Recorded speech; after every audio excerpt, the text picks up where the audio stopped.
محض توجہ دلانے سے توجہ نہیں پیدا ہوتی، پابند کرنے سے پابند نہیں ہوتی۔ موسم ٹھنڈا ہوتا ہے تو سو جاتے ہیں، اٹھنے میں گھنٹہ ختم ہو جاتا ہے۔ یہ سب مصیبتیں گھر میں رہنے میں، مدرسے میں رہنے میں یہ ہے کہ صاحب گھنٹہ بجا کلاس میں حاضر، اور کوئی ٹھیک۔ بسم اللہ الرحمن الرحیم وبہ نستعین ولا حول ولا قوة الا باللہ العلی العظیم۔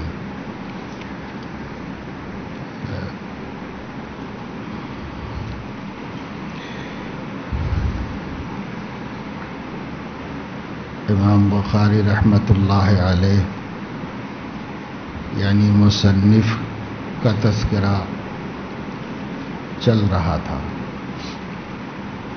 انقطاع میں بہت بے برکتی ہے، تسلسل میں برکت ہے۔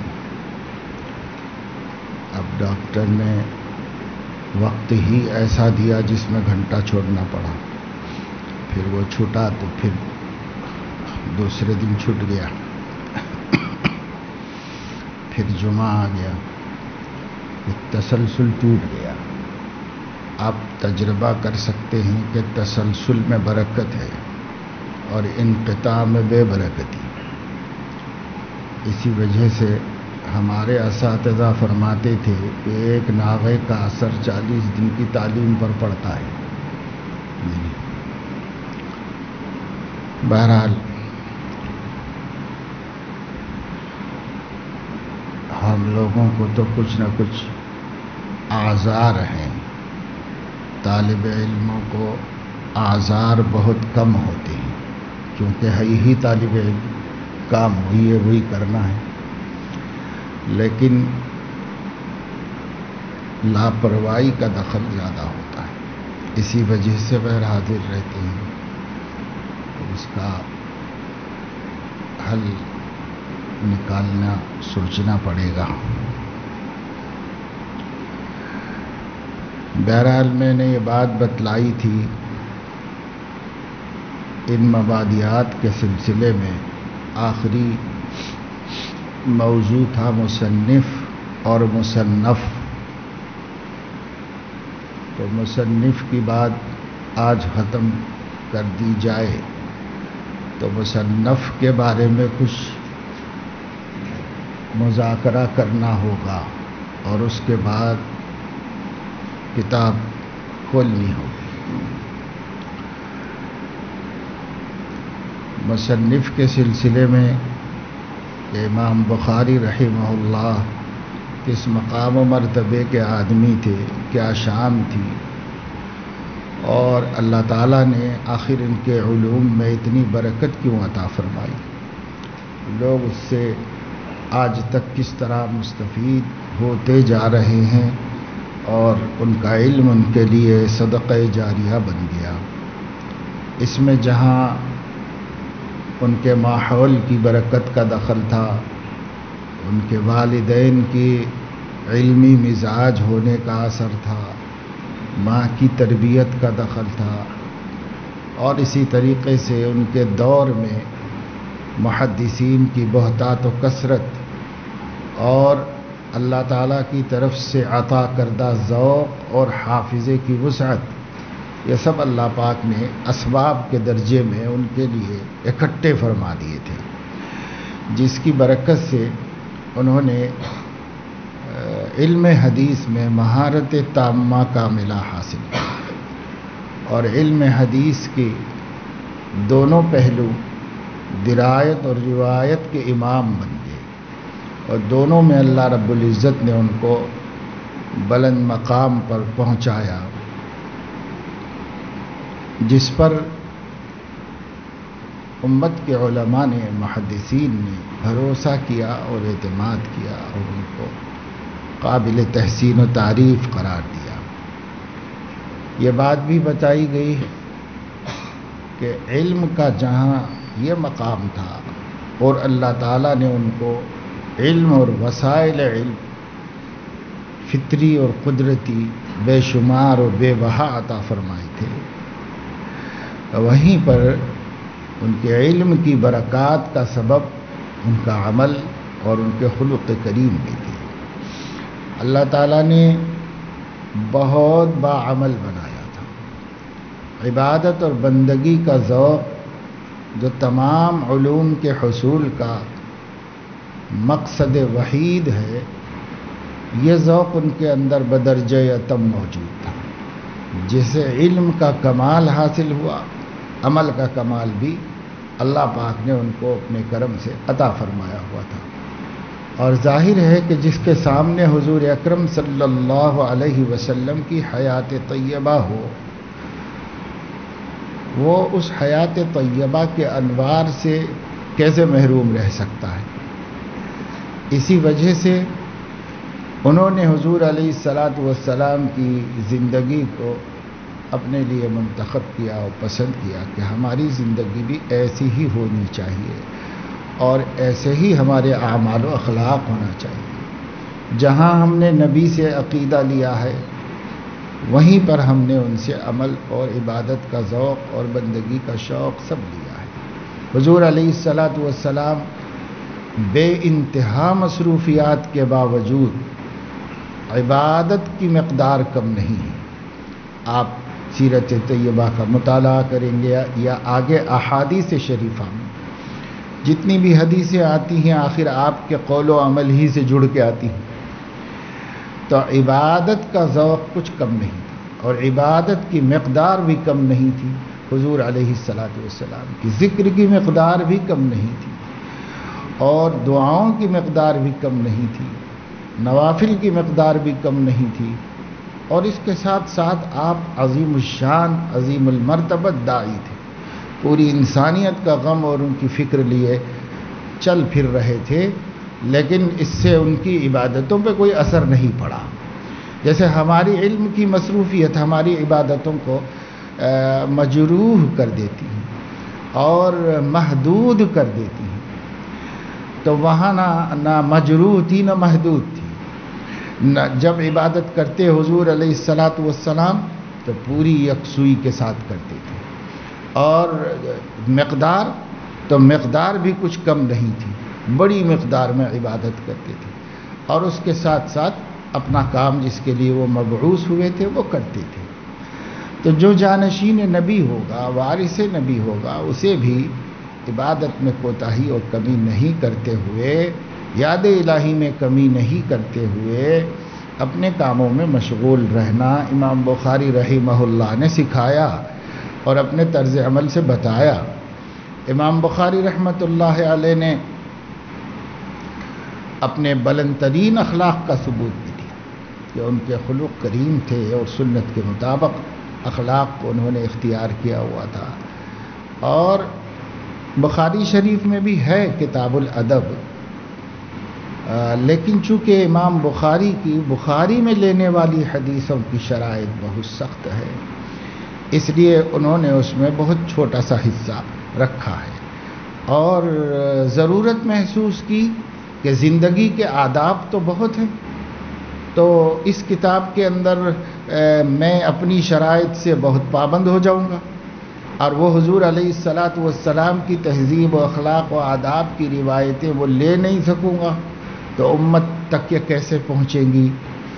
تو انہوں نے اس کا حل یہ نکالا کہ ایک مستقل کتاب الگ سے لکھ دی، جس میں ان کی یہ شرائط نہیں ہوئی جو شرائط یہاں حدیث لینے کی تھی، اس لیے الگ سے دوسری کتاب لکھ دی، اور اس کا نام الادب المفرد ہے۔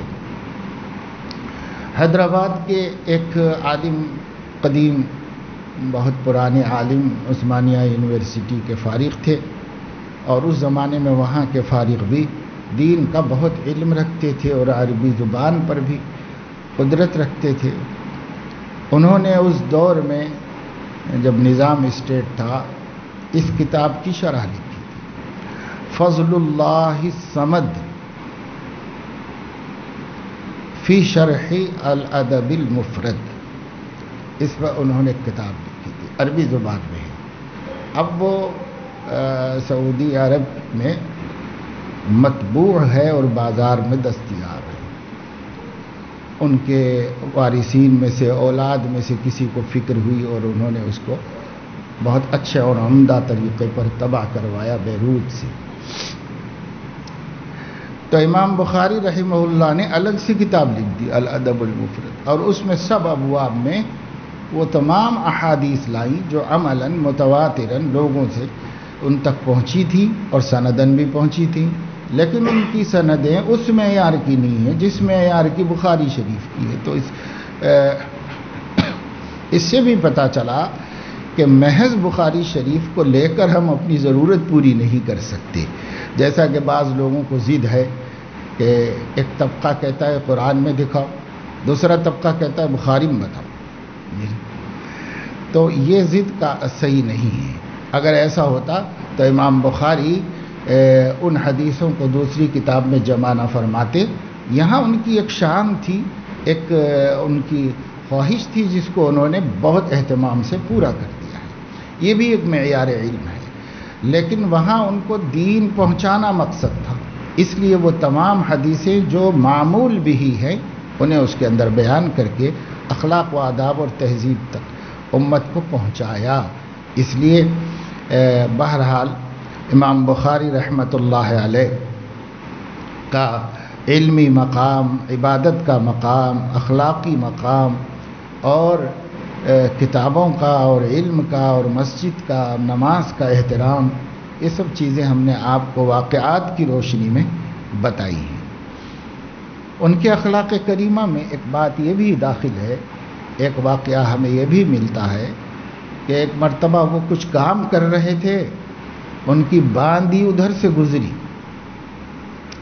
جس کی ٹھوکر سے دوات گر گئی، روشنائی گر گئی. پہلے قلم دوات سے کام کرتے تھے، ایسے قلم تو نہیں ہوتے تھے جو اب ہمارے پاس ہیں. تو وہ دوات گر گئی، روشنائی ان کی وہاں پر بہہ گئی. تو غصہ آنے کی بات تھی، غصہ آیا تو فرمایا کہ بھائی کیسے چلتی ہو تم، دیکھ کر نہیں چلتی ڈھنگ سے، یہ کیا بے تہذیبی کی چیز ہے. تو اس نے کہا کہ حضرت ہم کیسے چلیں، یہاں جگہ اتنی تنگ ہے کہ اس میں سے جانے والے کا پیر تو لگ ہی جائے گا، ٹھوکر لگ ہی جائے گی. تو اس پر اور غصہ آنا چاہیے تھا، لیکن امام صاحب نے خاموشی اختیار کر لی اور فرمایا کہ اچھا تم یہاں سے جاؤ اور تم آزاد بھی ہو، اپنے گھر چلے جاؤ، باندھی نہیں رہی ہماری، ہم نے آزاد کر دیا تھا.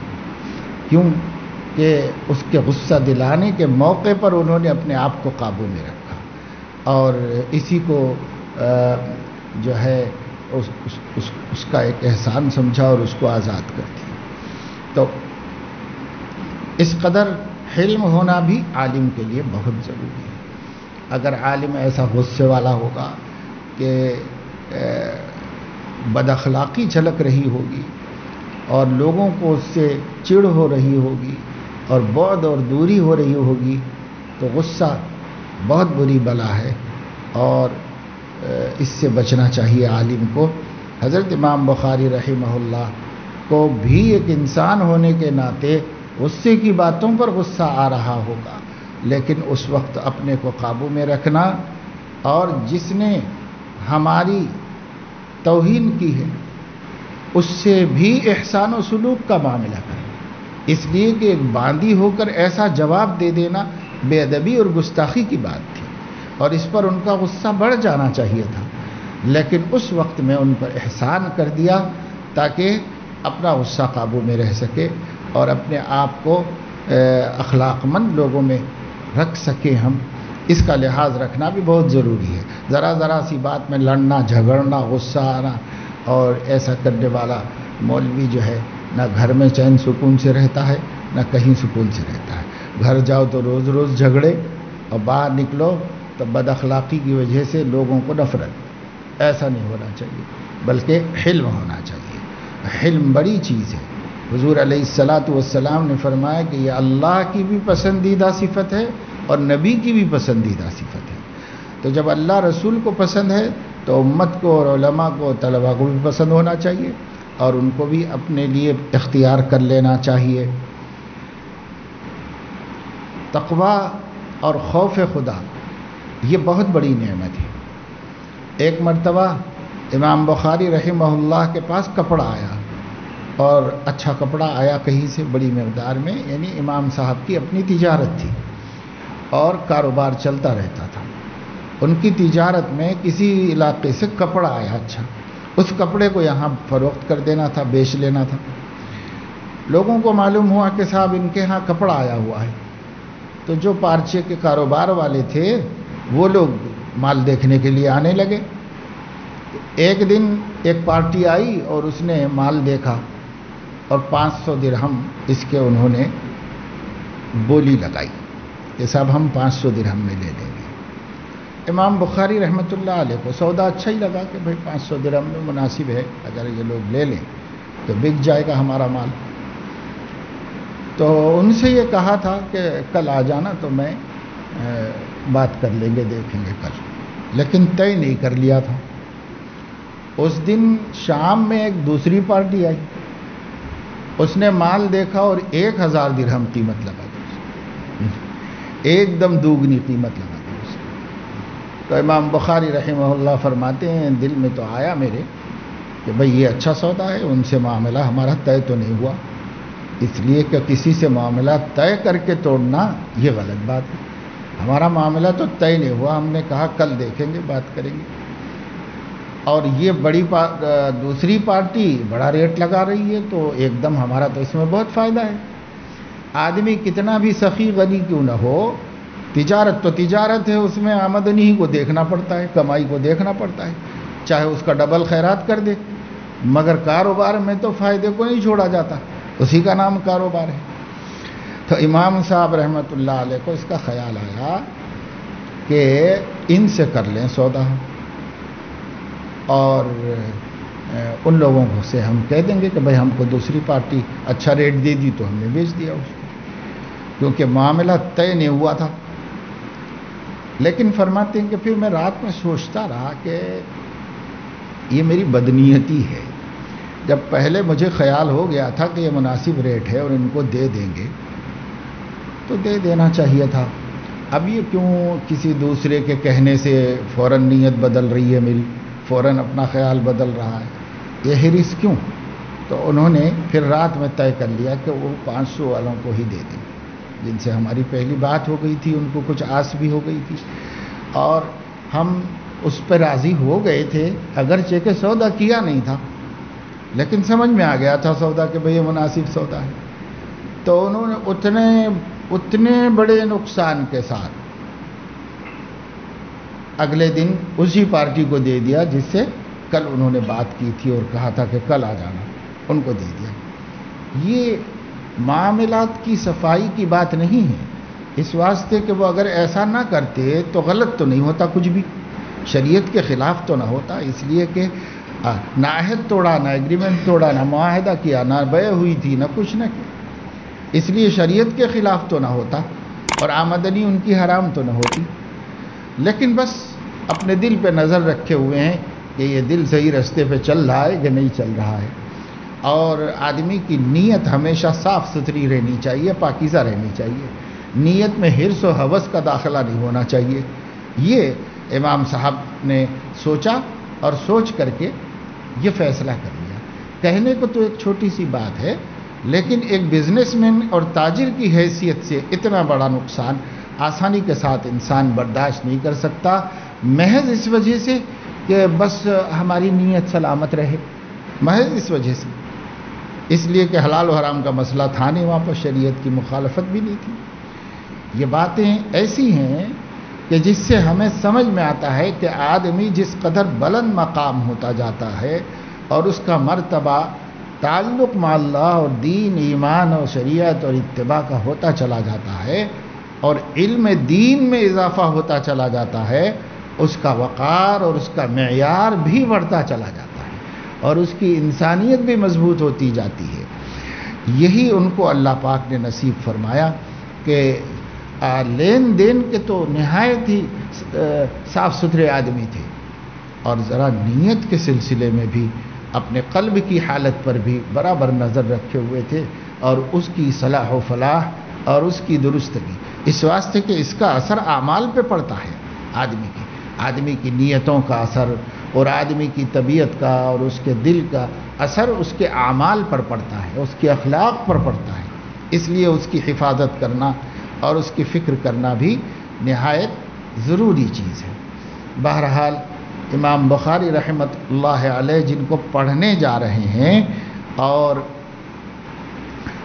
جن کے علم سے استفادہ کرنا چاہ رہے ہیں، ان کا مرتبہ علمی یہ ہے، عملی یہ ہے اور اخلاقی ہے. اور اللہ پاک نے انہیں مال تو بہت دیا تھا، ان کا اچھا کاروبار تھا اور اس سے ان کی آمدنی بھی اچھی تھی، لیکن انہوں نے اپنی ذات کے لیے اس کا استعمال بہت کم کیا. بس خوددار رہنے کے لیے، باوقار رہنے کے لیے، دوسروں کی محتاجی سے بچے رہنے کے لیے ان کا اپنا کاروبار تھا.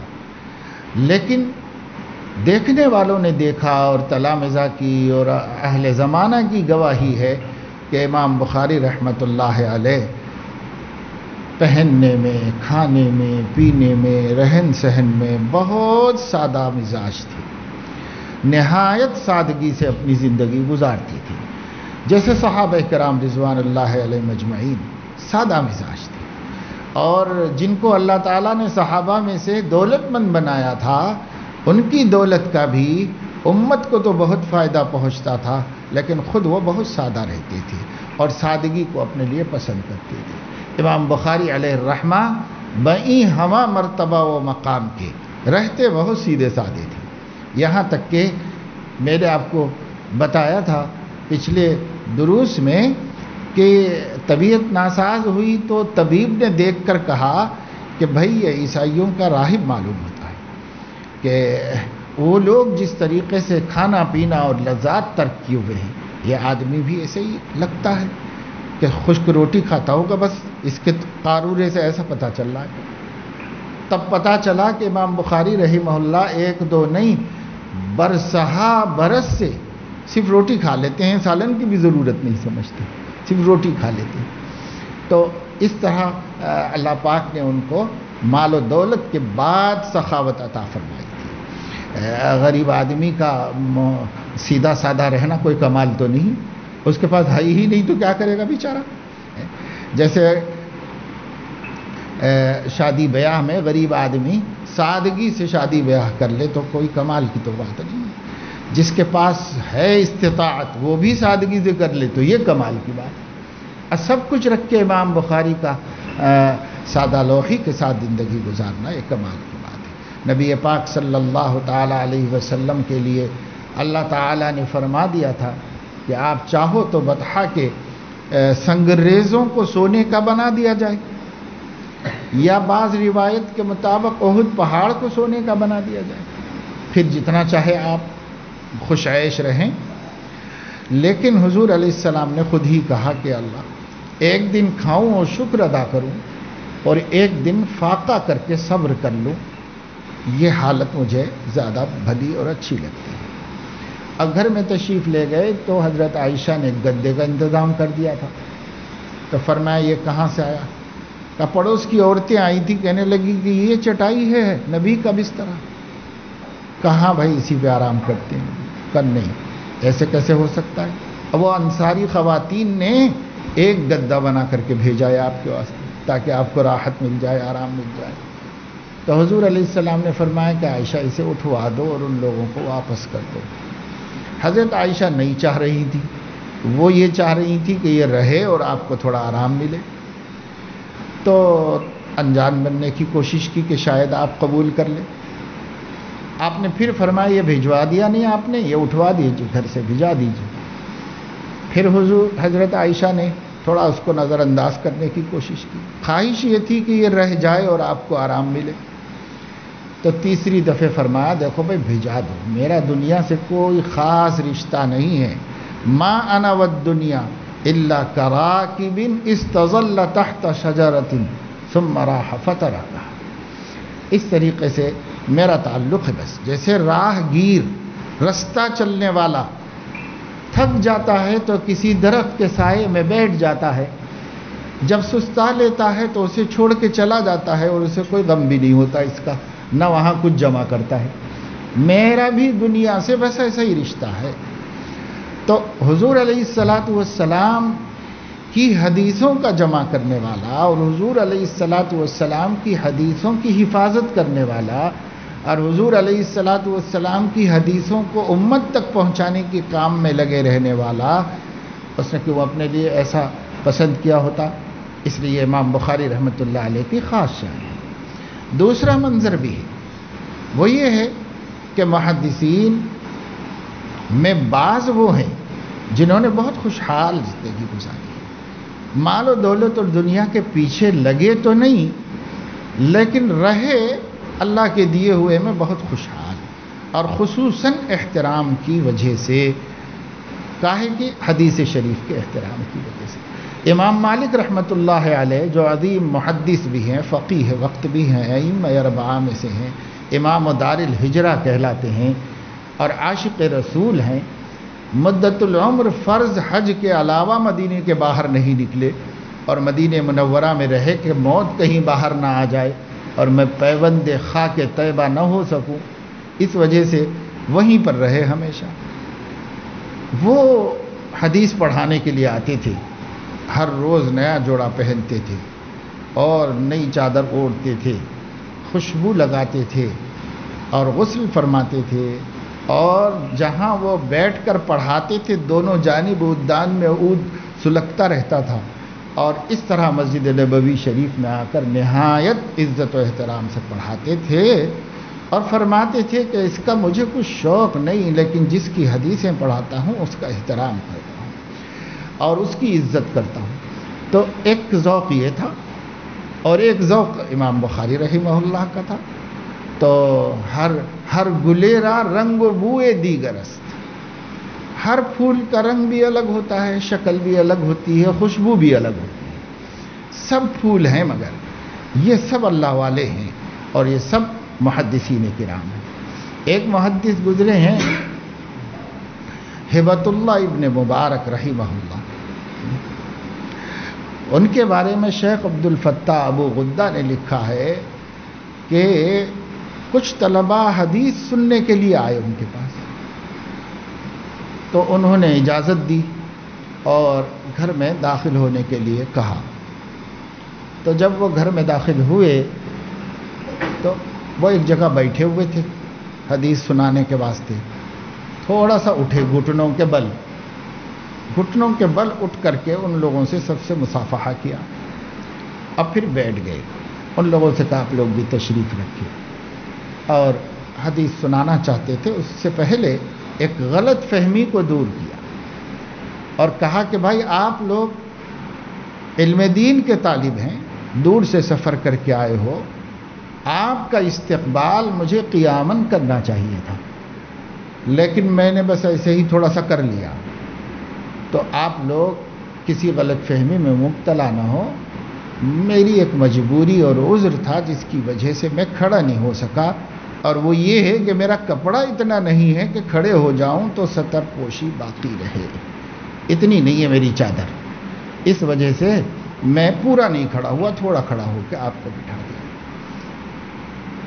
اب بسا اوقات آدمی شاگردوں کے سامنے اپنی خانگی مشکلات کا ذکر کرتا ہے، اور اصل مقصد یہ ہوتا ہے کہ ان لوگوں میں سے کسی کو رحم آ جائے تو کچھ مدد ہو جائے گی، کچھ فائدہ ہو جائے گا، لیکن یہاں یہ نہیں تھا، بلکہ ان کو غلط فہمی سے بچانا تھا اپنے بارے میں، اس واسطے کہ جب بعد میں یہ لوگ باہر نکلے تو 8 لوگ تھے، ان لوگوں نے کہا کہ بھائی ایسے حالات ہیں، اتنا بڑا محدث ہے، کہاں سے ہم آئے ان کی تلاش میں اور کہاں فائدہ اٹھایا ان سے، اور ان کی سند عالی ہے، سب کچھ ہے، لیکن حالت یہ ہے گھر میں غربت اور تنگی، لہذا ہم لوگوں کو بھی کچھ خدمت کرنا چاہیے، مگر مسافر ہیں، مسافروں کے پاس خود ہی نہیں ہوتا، پھر بھی ان لوگوں نے 2 درہم جمع کی اور اسے ایک نذرانے کے طور پر ان کی خدمت میں پیش کیا۔ دروازے پہ دستک دی تو باندھی یا بیٹی نے آ کر لیا، کہا یہ دے دیجئے حضرت کو ہماری طرف سے، دے کے جا رہے تھے تو کہتے ہیں کہ پھر کسی نے آواز دی ان کو کہ رکو رکو، تو وہ لوگ رکے اور واپس آئے، تو دیکھا کہ دروازے میں سے سر نکال کے حضرت ہی بلا رہے تھے. جب وہ قریب آئے تو وہ رقم لوٹا دی اور فرمایا کہ محتاج و پریشان تو ہوں لیکن اتنا بے غیرت بھی نہیں ہوں کہ حدیث رسول بیچ کر اپنا کام چلاؤں. یہ بھی دی. یہ کہہ کر ان کو واپس کر دیا اور فرمایا کہ بھائی یہ لے جاؤ، مجھے نہیں چاہیے، یہ تو میں اللہ کے واسطے پڑھتا تھا. تو دیکھو ایک طرف یہ منظر بھی ہے، ایک طرف امام مالک کا منظر بھی ہے، ایک طرف امام بخاری کا منظر بھی ہے کہ کماتے تو خوب ہیں لیکن وہ دوسروں پر خرچ کرتے ہیں اور دوسروں پر صرف فرماتے ہیں. تو یہ سب مناظر ہیں. ان سب کی روح یہ ہے کہ حرص دنیا کسی کو نہیں، دنیا کی حرص کسی کو نہیں. جو پہن اوڑھ کے دکھا رہا ہے وہ بھی صرف اللہ کے واسطے، جو غربت کو برداشت کر رہا ہے وہ بھی صرف اللہ کے واسطے، جو کما کما کے سخاوت کر رہا ہے وہ بھی صرف اللہ کے واسطے، سب رضا الہی کے لیے. تو یہ سب ہمارے لیے اسوہ ہے، بہترین نمونہ ہے کیونکہ ہمارے نبی کے جانشین اور وارثین ہیں. تو یہ سب حضرت امام بخاری رحمہ اللہ سے بھی ہمیں سیکھنے کی ضرورت ہے. ایک دفعہ ان کے ایک شاگرد کہتے ہیں کہ میں وراق تھا ان کا. وراق اس زمانے میں اس کو کہتے ہیں جو لکھنے پر مقرر ہوتا ہے. تو احادیث لکھاتے تھے، وہ لکھا کرتے تھے. تو وہ کہتے ہیں کہ ہم لوگوں نے ایک مکان خریدا تھا بخارا میں، تو بڑی قیمت میں ملا. تو حضرت کو پتہ چلا تو حضرت امام بخاری نے ان سے کہا کہ فلاں صاحب کے پاس سے میری کچھ رقم آنی ہے، تم لے آؤ گے؟ کہا. تو 1000 درہم وہاں سے لانے کے لیے گئے، لے کے آئے، سامنے رکھ دیا کہ حضرت آپ کی رقم لے آئی. کہا یہ رقم تم ہی لے لو اور وہ گھر کا جو قیمت ادا کرنا ہے اس کے اندر داخل کر لو، شامل کر لو. تو انہوں نے کہا حضرت یہ بڑی رقم ہے. کہا لے لو، استعمال کر لو، کام آ جائے گی. تو وہ فرماتے ہیں کہ ہم نے لے تو لیا ان کے خلوص کی وجہ سے لیکن اسے اپنے کام میں استعمال نہیں کیا، انہی کی کام میں استعمال کیا کہ تصانیف کے سلسلے میں کاغذ قلم روشنائی وغیرہ اس سے لاتے رہے ہم اور اس سے لا کر کام کرتے رہے تاکہ انہی کی خدمت ہو جائے. شاگرد بھی ویسے ہی تھے. ایک شاگرد کو انہوں نے کئی مرتبہ مختلف طریقوں سے کچھ تعاون کرنے کی کوشش کی، وہ ہر مرتبہ مختلف طریقوں سے بچتے رہے اور اس کو لینے سے اپنے آپ کو بچاتے رہے. یہاں تک کہ ایک مرتبہ اصرار کر کے دے دیا کہ لے لو کچھ کام آ جائے. تو وہ کہتے ہیں کہ مجھے معلوم تھا کہ امام بخاری کیا سبزی ترکاری شوق سے کھاتے ہیں، وہ پیسے لے جا کر سودا لا کے گھر میں بھیج دیا لے جا کر تاکہ اس کا فائدہ ان کو پہنچے. ان کا یہی کیا کم احسان ہے کہ وہ ہمیں حدیث پڑھاتے ہیں اور علم دیتے ہیں دین کا. اب اس کے بعد مزید کیا احسان وہ ہمیں ان کا لیں. بہرحال اچھا زمانہ تھا، اچھے لوگ تھے، اچھا سوچتے تھے اور طرفین میں خلق کریم ہوتا تھا اور نیتیں خالص ہوتی تھی رضا الہی کے لیے. امام بخاری رحمۃ اللہ علیہ کا بہرحال یہ سلسلہ چلتا رہا. پھر دور ابتلا و آزمائش بھی آیا کیونکہ اللہ کے ہر نیک بندے پر ابتلا کا دور ہوتا ہے. جب انبیاء علیہم الصلاۃ والسلام اور امام الانبیاء صلی اللہ علیہ وسلم کو ابتلا سے گزرنا پڑا، اللہ ہر بندے کا اس کی ایمانی قوت کے مطابق امتحان لیتا ہے اللہ. اور اللہ رب العزت، ایک روایت میں ہے کہ اللہ رب العزت جس سے جتنی محبت فرماتا ہے اس کو اتنی آزمائش میں ڈالتا ہے. اللہ رب العزت دیکھتا ہے ایمان سہار سکتا ہے نہیں سہار سکتا، اس کے حساب سے اللہ پاک اس کو ایمان میں اپنی آزمائش میں ڈالتا ہے اور ڈال کر اپنی محبت کا امتحان لیتا ہے کہ کتنا ہے بندہ میری محبت میں کامل.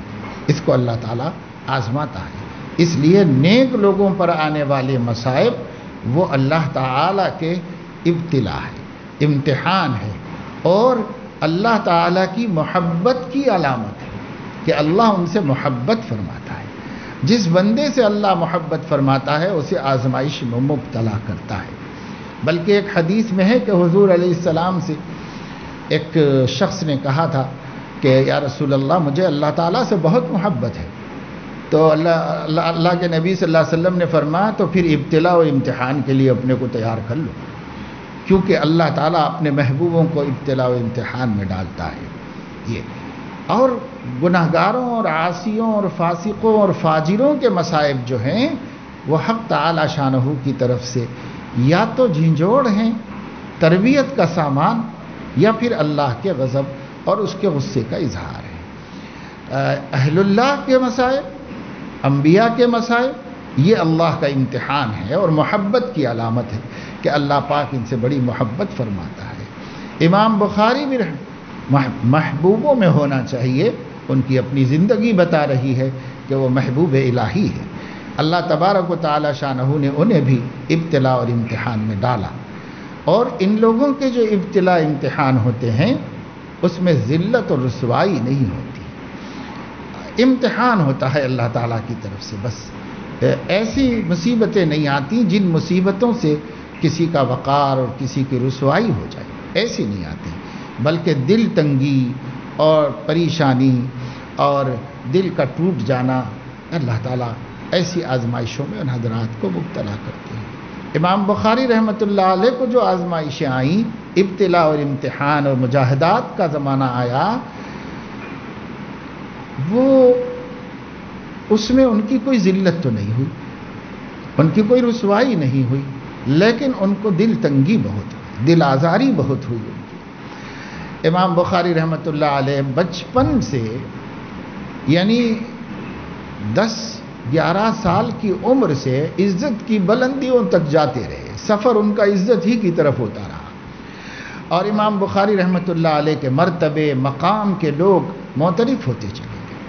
کچھ لوگوں نے تھوڑا بہت ساتھیوں نے، طالب علموں نے حسد کیا تھا، مگر یہ کہ جب دیکھا کہ نہیں صاحب یہ فضل و کمال والا آدمی ہے، اس سے حسد نہیں ہونا چاہیے، تو ان لوگوں نے پیچھے قدم کر لیے اور مان لیا کہ یہ صاحب فضل و کمال ہے، اعتراف کر لیا. وہاں بھی حضرت امام بخاری کو کوئی خاص دقت و دل آزاری نہیں پیش آئی، پر ایک بڑا مرتبہ شہرت و علم حاصل ہونے کے بعد بخارا میں ان کو بعض لوگوں کے حسد کا سامنا کرنا پڑا، جس کی وجہ سے متعدد مرتبہ وہ بخارا سے نکلنے پر مجبور ہوئے. پھر حالات بنے، پھر آئے. بعض اہل تذکرہ نے لکھا 3 مرتبہ امام بخاری کو بخارا سے نکل جانا پڑا، حالات کی نامساعدت کی وجہ سے نکل کر پھر کچھ حالات بنے واپس آ گئے، پھر حالات بنے واپس آ گئے. اس طرح ایک دفعہ اور امام بخاری وہاں سے نکلے اور نیشاپور تشریف لے گئے. یہ سارے علاقے جو ہیں وہ ازبکستان کے اندر ہیں، جو اب ایک مسلم کنٹری ہے، رشیا کی آزاد کنٹری، آزاد شدہ کنٹری ہے. وہاں امام بخاری رحمۃ اللہ علیہ وہاں سے نکل کے نیشاپور گئے. اس زمانے میں نیشاپور بھی علم و فن کا گہوارہ تھا، عجم تھا، عجمی علاقہ ہے، لیکن ظاہر ہے کہ یہ سب حضرات امام ترمذی، امام نسائی، امام مسلم، امام بخاری، یہ سب عجمی ہی ہیں جن سے سارا عرب بھی فائدہ اٹھاتا ہے، عجم بھی فائدہ اٹھاتا ہے. تو وہاں پر بھی جو وہاں کے ایک مشہور محدث تھے، انہوں نے ان کے آنے کا استقبال کیا، ان کو بڑی اہمیت دی، خود باہر نکل کے گئے اور ان کا ویلکم کر کے انہیں لے کے آئے. اور امام بخاری رحمہ اللہ نے ایک محلے کا انتخاب کیا، وہاں قیام پذیر ہوئے. امام زہلی نے اپنے شاگردوں سے کہا وہ بڑے عالم ہیں، صالح ہیں، ان سے استفادہ کرو، اور ایک نصیحت بھی کر دی کہ ان سے خلق قرآن کے مسئلے میں گفتگو مت کرو اور کوئی سوال مت کرو، اس سے معاملہ پیچیدہ ہو سکتا ہے، بگڑ سکتا ہے. یہ بھی ان کو بتا دیا. پھر بھی کسی شخص نے ان سے اس مسئلے میں گفتگو کر لی اور سوال کر لیا. امام بخاری رحمۃ اللہ علیہ کا اپنا موقف تھا، برحق تھا اور اہل سنت والجماعت کے عقیدے کے مطابق تھا، لیکن اس کی تعبیر میں غلط فہمیاں پیدا ہونے کا امکان تھا. اس لیے امام احمد ابن حنبل رحمہ اللہ اس کو پسند نہیں کرتے تھے کہ اس سلسلے میں کوئی تعبیر اختیار کی جائے۔ کوئی سی بھی محتاط تعبیر اختیار کرے گا آدمی تو اس سے اہل بدعت کو اور بدعقیدہ لوگوں کو فائدہ پہنچ جائے گا۔ ان کو فائدے سے بچانا ہے کہ ان کو کوئی فائدہ نہ پہنچے ہماری کسی بات سے۔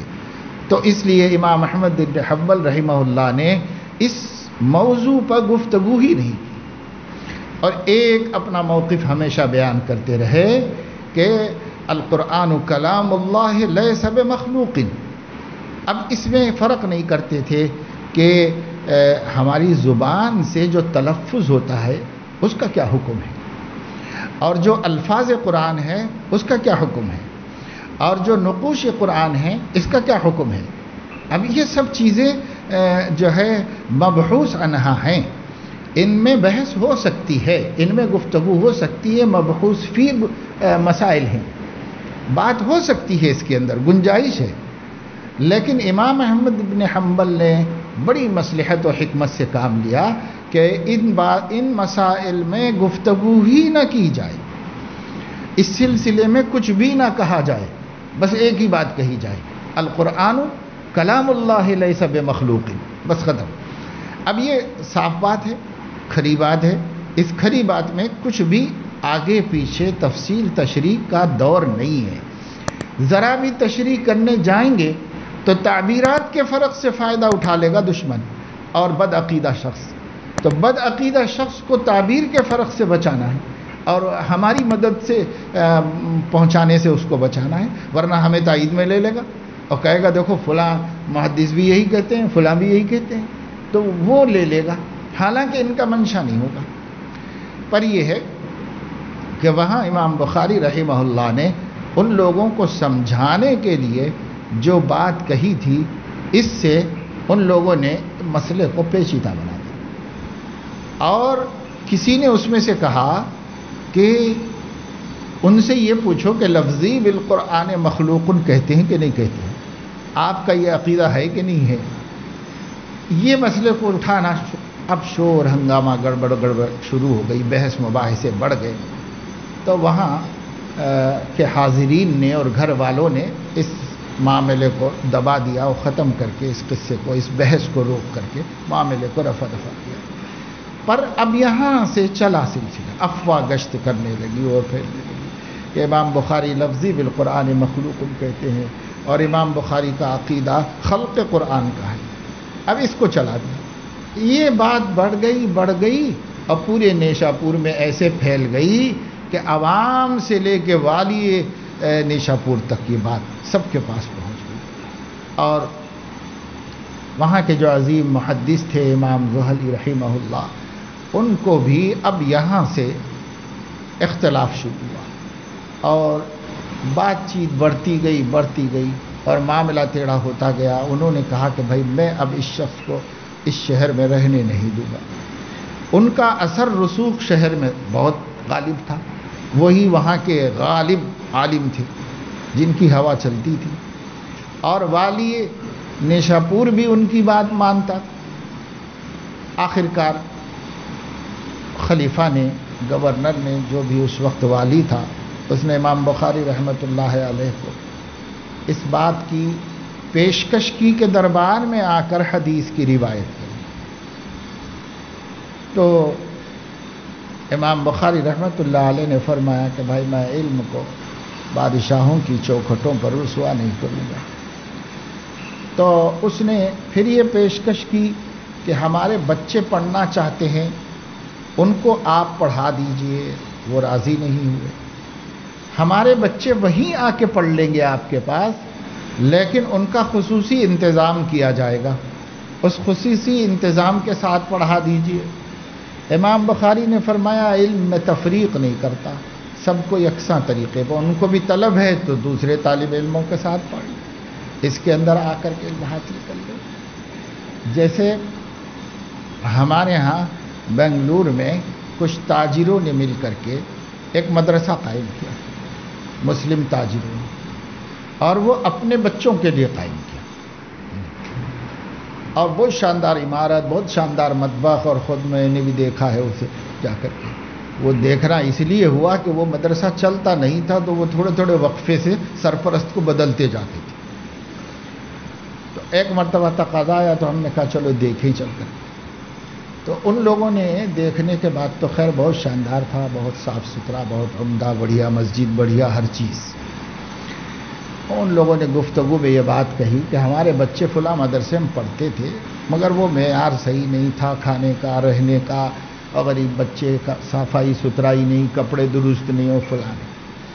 تو ہم لوگوں نے سوچا کہ کیوں نہ ہم ایک مدرسہ صرف تجار کے بچوں کے لیے قائم۔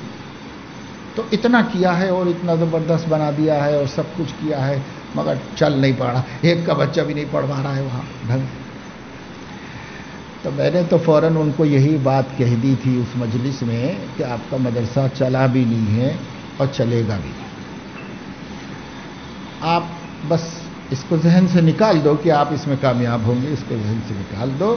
یہ اللہ کا علم ہے، اللہ کی کتاب ہے، اس کو تفریق کے بغیر غریب امیر کی اگر آپ اس کی خدمت کریں گے تو فائدہ ہوگا تمہارے بچوں کو بھی اور غربا کو بھی۔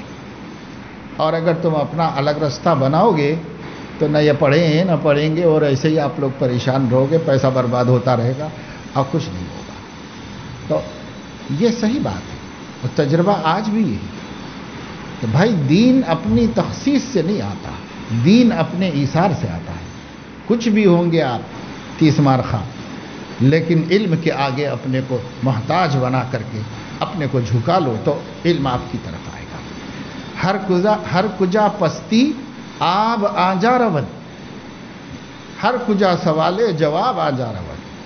بھائی جہاں نشیب ہوگا پانی ادھر جائے گا، اور جہاں زمین ذرا سا بھی سر اٹھائے گی پانی سائڈ سے چلا جائے گا، اس کو سیراب نہیں کرے گا۔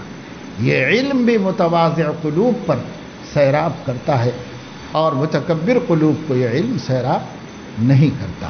اس وجہ سے تمام محدثین، فقہا کو، علماء کو آپ دیکھیں گے کہ ان کی اپنی خانگی حیثیت اور فیملی بیک گراؤنڈ کتنا شاہانہ رہا ہوگا، لیکن پڑھا انہوں نے طالب علموں ہی کی طرح اور سب کے ساتھ، تب جا کے اللہ نے علم دیا۔ اور جہاں یہ فیلنگ آئی کہ میں اور یہ، تو وہاں ان کو علم سے محروم ہونا پڑا اور ہاتھ دھونا پڑا۔ امام بخاری راضی کب ہو سکتے تھے؟ وہ اس کے لیے راضی نہیں ہوئے کہ یہ تفریق نہیں ہوگی۔ اب یہ سبب بنا کر کے والی نے ان کی مخالفت کی اور انہیں شہر بدر ہو جانے کے حالات پیدا کر دیے۔ تب امام بخاری رحمہ اللہ نے وہاں سے اپنا سامان سمیٹا اور وہاں سے چل پڑے۔ ظاہر ہے کہ یہ بڑی آزمائش تھی، بڑا امتحان تھا، غلطی کچھ بھی نہیں ہے، ستایا جا رہا ہے اور پریشان کیا جا رہا ہے۔ امام بخاری رحمہ اللہ وہاں سے چلے اور وہاں سے چل کر کے ایک مقام پر گئے، خر تنگ، اور خر تو گدھے کو کہتے اور تنگ کم کو کہتے، اور عربی میں گاف نہیں ہے تو کاف ہے، تو عربی کتابوں میں خر تنک لکھا ہوگا، لیکن چونکہ یہ عجم ہے سارا علاقہ اور یہاں فارسی زبان اور دوسری زبانوں کا اثر ہے، ایسے جیسے نیشا پور، تو نیشا پور جو ہے وہ عربی لفظ تھوڑا ہی نہیں، عرب اس کی تعریف کر لیتے ہیں نیسا بور، نہیں وہ اس کی تعریف کر لیتے ہیں، لیکن تعریف وہ تو عربی لفظ ہے نہیں۔ اسی طریقے سے یہ خر تنگ بھی جو ہے ایک غیر عربی عجمی مقام ہے، وہیں سے کسی دوسری جگہ پر وہاں پر گئے، اور بعد میں نیشاپور والوں نے مشورہ کیا کہ ان کو بلا لیا بھی جائے، اور ایک طبقہ ان کے چاہنے والوں کا اور ان کے قدردانوں کا بھی وہاں پر، اس میں اختلاف ہو گیا۔ امام بخاری بخارا سے تو نکل گئے اور نیشاپور پہنچنا چاہتے تھے، وہاں پہنچنے سے پہلے ہی اختلافات ہو گئے، کیونکہ یہ بحث وہاں پہنچ چکی تھی۔ کچھ لوگوں نے کہا کہ نہیں، ان کو یہاں بلانا نہیں چاہیے، ان کا عقیدہ قرآن کے بارے میں صحیح ہے۔ کچھ لوگوں نے کہا کہ ہاں نہیں بلانا چاہیے، وہ بہت بڑے محدث ہیں، عظیم محدث ہیں۔ حضرت کو اس کے اختلاف کی اطلاع ملی تو اور دل برداشتہ ہوئے اور وہ وہیں کسی اپنے عزیز رشتہ دار کے ہاں قیام کر لیا. ان کے کوئی خاندانی لوگ وہاں رہتے تھے خرتنگ، وہاں قیام فرما دیا، وہاں قیام کیا اور وہیں پر رہنے لگے.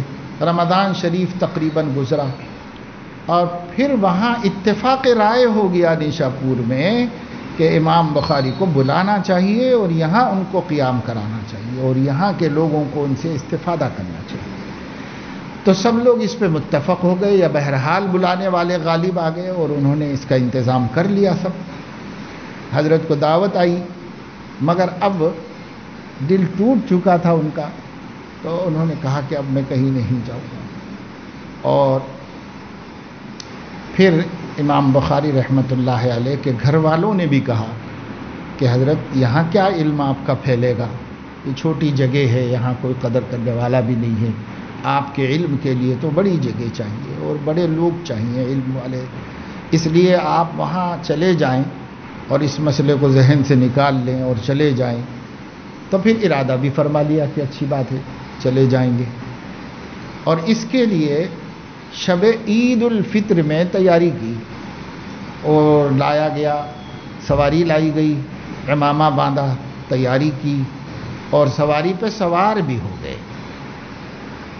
لیکن بہرحال انہوں نے اس سے پہلے ان تنگ دلی اور دل برداشتگی کے دور میں دعائیں جو مانگتے تھے تو اللہ تعالیٰ سے یہ دعا بھی کر لی تھی کہ اللہم ذاقت لی الارض فاقبضنی، اے اللہ یہ زمین اپنی وسعتوں کے باوجود میرے لیے تنگ ہو گئی ہے، اب آپ اپنے پاس ہی بلا لیجیے مجھے. یہ دعا بھی کر چکے تھے امام بخاری اور شاید وہ مقبول ہو گئی اللہ تعالیٰ کے ہاں. ابھی وہ سواری پہ سوار ہوئے اور فرمایا کہ بھائی مجھے میری طبیعت ناساز ہو رہی ہے، مجھے اتارو سواری سے. پھر اتارا گیا، واپس لا کر لٹا دیا گیا. پھر شب عید الفطر میں ان کی روح قبض ہو گئی اور وہ وصال کر گئے اور پھر یہاں سے کہیں اور نہیں گئے، وہیں ان کا انتقال ہوا اور وہیں پر ان کی تدفین ہوئی اور مزار بنائی گئی. اللہم قد ذاقت علی الارض بما رحبت فاقبضنی الیک. یہ الفاظ ملتے ہیں آپ کی کتاب کے مقدمے میں ہیں کہ انہوں نے یہ جو ہے دعا مانگ لی تھی اللہ تعالیٰ سے. بہرحال وہ اللہ رب العزت کے پاس چلے گئے. لوگوں نے کہا کہ حضرت آپ کو بہت تکلیفیں دی جا رہی ہیں، کسی نے ہمدردی میں یہ بات کہی تو ارشاد فرمایا کہ اگر میرا دین سلامت ہے تو مجھے ان چیزوں کی کوئی پرواہ نہیں. ہوتا نہیں جیسے حضور علیہ الصلاۃ والسلام نے طائف سے واپسی میں فرمایا تھا کہ اے اللہ اگر آپ ناراض نہیں ہیں تو مجھے پرواہ نہیں ہے کہ لوگ میرے ساتھ کیا کر رہے ہیں، مجھے اس کی کوئی پرواہ نہیں. بندر یہ لگا رہتا ہے کہ کہیں آپ خفا نہ ہو، بس یہ. تو اللہ نے ان کو آسمانوں پر بلا کر ان کا دل مطمئن کر دیا اور خوش کر دیا. اسی طرح جانشین نبی محدث عظیم کا بھی یہی حال تھا کہ لوگوں نے کہا حضرت بہت ستایا جا رہا ہے، خواہ مخواہ آپ کو تکلیفیں دی جا رہی. ہمدردی کی تو فرمایا کہ مجھے کوئی پرواہ نہیں ہے، میرا دین اگر سلامت ہے تو مجھے اس کی کوئی پرواہ نہیں. تو اپنا ایمان، عقیدہ اور دین کی سلامتی کی فکر کرنی چاہیے. امام صاحب پیدا ہوئے تھے 194 ہجری میں اور وفات پائی 256 ہجری میں، اور کل عمر ان کی ہوئی 62 برس سے 13 یا 17 دن کم. 62 برس کی عمر انہوں نے پائی ہے. اس کو کسی نے کہا ہے کہ میلادہ صدق ومدت عمرہ فیہا حمید وانقضا فی نور. ان کی پیدائش کی جو تاریخ ہے وہ صدق سے نکالی ہے اور ان کی وفات کی تاریخ جو ہے وہ نور سے نکالی ہے، اور حمید کے لفظ سے ان کی حیات حمیدہ و طیبہ کی تاریخ نکلی ہے. 62 برس کی عمر. امام بخاری رحمۃ اللہ علیہ نے اپنی زندگی میں علماء سے متعلق 4 آزمائشوں کے آنے کا ذکر فرمایا ہے۔ آپ بھی عالم بننے جا رہے ہیں تو پہلے سے اپنی کمر کس لیں اور ذہن بنا لیں، اگر آپ سچے عالم بنیں اور سچے خدمت گزار دین بنیں تو آپ کو 4 آزمائشیں ضرور آئیں گی۔ یہ امام بخاری کا تجربہ ہے اور امام بخاری نے فرمایا۔ نمبر 1، شماتۃ الاعداء، دشمنوں کا خوش ہوتے رہنا، ہر تکلیف کو دیکھ کے خوش ہونا، ہر پریشانی کو دیکھ کے خوش، اچھا ہوا اس کے ساتھ ایسا ہوا، تو یہ چیز پیش آتی ہے عالم کو، شماتۃ الاعداء۔ نمبر 2، ملامت الاصدقاء، اپنے بھی کچھ نہ کچھ جو ہے بولتے رہتے ہیں، کچھ نہ کچھ کرتے رہتے ہیں، یہ بھی پیش آتا رہتا ہے۔ اور تیسرے، طعن الجہلاء، جن کے پاس علم نہیں ہے وہ خواہ مخواہ کی تہمتیں لگاتے رہتے ہیں، تنقیدیں کرتے رہتے ہیں، بے علموں کا تنقید کرنا، جو ان کے علم کا پاسنگ کو بھی نہیں آتا، ان کے اوپر یہ ایسا ہے ویسا ہے، یہ بات غلط کہی، یہ بات صحیح کہی، یہ طعن الجہلاء ہے۔ اور نمبر 4، حسد العلماء، یہ 4 چیزیں پیش آتی ہیں، کیونکہ حسد جو ہوتا ہے نا وہ اپنے ہم جنسوں میں ہوتا ہے، تو حافظ کو حافظ سے ہوتا ہے، قاری کو قاری سے ہوتا ہے، عالم کو عالم سے ہوتا ہے، دوسرے سے نہیں ہوتا، دوسرا اس کے میدان میں نہیں ہے، اس کو کیا لینا دینا۔ دینداروں کو دنیا داروں سے نہیں ہوتا، دنیا داروں کو دینداروں سے نہیں ہوتا۔ حسد جو ہوتا ہے اپنے میدان میں ہوتا ہے، اپنے ہم عصروں ہم منصبوں سے ہوتا ہے۔ بہرحال علماء کا علماء سے حسد، اور اس کی بھی تاریخ بھری پڑی ہے مثالوں سے۔ تو 4 چیزوں کے لیے ذہن بنا لو، تیار کر لو کہ اگر ہمیں دین کے سچے خدمت گزار بننا ہے اور سچا وارث رسول بننا ہے، 4 چیزوں سے تو گزرنا پڑے گا بھائی، گزرنے کے لیے پہلے ہی سے تیار ہو، یہ نہیں۔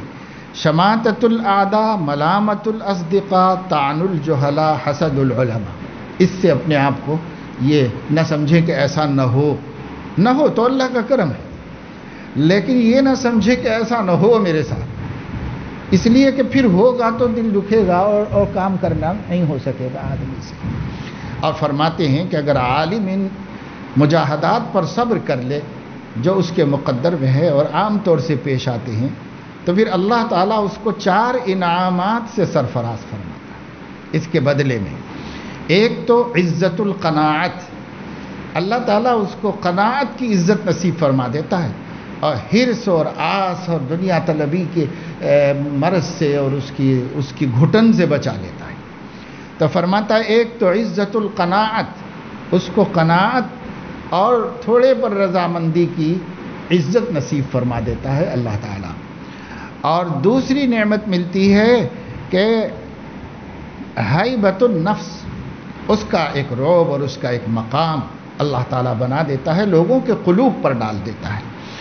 اور تیسری چیز ملتی ہے لذت العلم، علم کی لذت و مٹھاس و شیرینی اللہ اس کو نصیب فرما دیتا ہے۔ اور چوتھی نعمت ملتی ہے حیات الابد، کہ وہ تو نہیں رہے گا پر اس کی زندگی ہمیشہ رہے گی۔ آج دیکھو کتنے 100 سال گزر گئے، 12 صدیاں بیت گئی ہیں، پر امام بخاری زندہ ہی ہے، اس لیے کہ جیسے شیخ سعدی رحمۃ اللہ علیہ نے فرمایا ہے کہ حاتم طائی تو رہا نہیں لیکن نام نکو گذاشت، اپنا نام چھوڑ گیا ہے، آج بھی لوگ حاتم کہتے خوش ہو جاتے ہیں، حاتم کہتے خوش ہو جاتے ہیں کہ بھائی کیسا سخی آدمی، اور لوگوں کو معلوم بھی نہیں ہے کہ بھائی حاتم کون تھا، لیکن جب لفظ حاتم سنتے ہیں تو کہتے او ان کی سخاوت تو حاتم کی سخاوت سے بڑھ گئی۔ تو حاتم نہیں مرے گا، وہ زندہ ہی رہے گا، ہمیشہ زندہ رہے گا، تو اس طرح زندہ رہتا ہے۔ تو نام نکو گذاشتن نے اچھا نام چھوڑ دینا کہ آدمی نہیں۔ آج امام بخاری کی عزت، ان کی مرتبت، عظمت، محبت سے کوئی مومن کا قلب خالی نہیں، تو رہے تو نہیں دنیا میں، اپنی فطری موت مر گئے، لیکن یہ ہے کہ آج وہ زندہ ہیں، اور کتنے بڑے بڑے بادشاہ اور کتنے بڑے بڑے پہلوان اور کتنے بڑے بڑے ظالم گزر گئے تو کوئی یاد کرنے والا بھی نہیں۔ تو یہ حیات ابدی ہے، ہمیشہ ہمیش کی زندگی ہے عالم کی، جو اس کے علم و فضل اور اس کے دین و دیانت و تقوی کی برکت سے اسے حاصل ہوتی ہے۔ تو 4 مجاہدے کر لینا ہے، اور 4 نعمتیں اسی دنیا میں اللہ تعالیٰ اس کو عالم کو عطا فرمانے والے ہیں۔ اللہ تعالیٰ اپنے فضل و کرم سے حضرت الامام بخاری رحمہ اللہ کی مغفرت فرمائے، ان کے درجات کو بلند فرمائے اور ان کی سیئات اور لغزشوں کو مبدل بالحسنات فرما دے، اور اللہ رب العزت پوری امت مسلمہ کی طرف سے اپنے نبی کے دین کی حفاظت کا ان کو صلہ اور اجر اور بدلہ اپنی شان کے مطابق عطا فرمائے۔ آپ ان کے لیے ہمیشہ دعا کرتے رہیں اور آپ ان کے لیے ہمیشہ ایصال ثواب بھی کرتے رہیں اپنے اعمال صالحہ کا، کہ ان کا حق ہے اور ان کا حق امت چکا نہیں سکتی۔ یہ مصنف کے بارے میں تذکرہ تھا۔ اب ایک بات بحث آخری رہ گئی ہے، وہ مصنف کی ہے کہ کتاب کا تعارف ہو اور پھر ہم کتاب پڑھیں تو پھر اس میں آپ کو دلچسپی بھی ہو، شوق بھی ہو اور لذت بھی پیدا ہو۔ اسی وجہ سے مصنف اور مصنف اور فن کو پہلے سمجھ لینا بہت ضروری ہوتا ہے۔ سبحانک اللہم و بحمدک اشہد ان لا الہ الا انت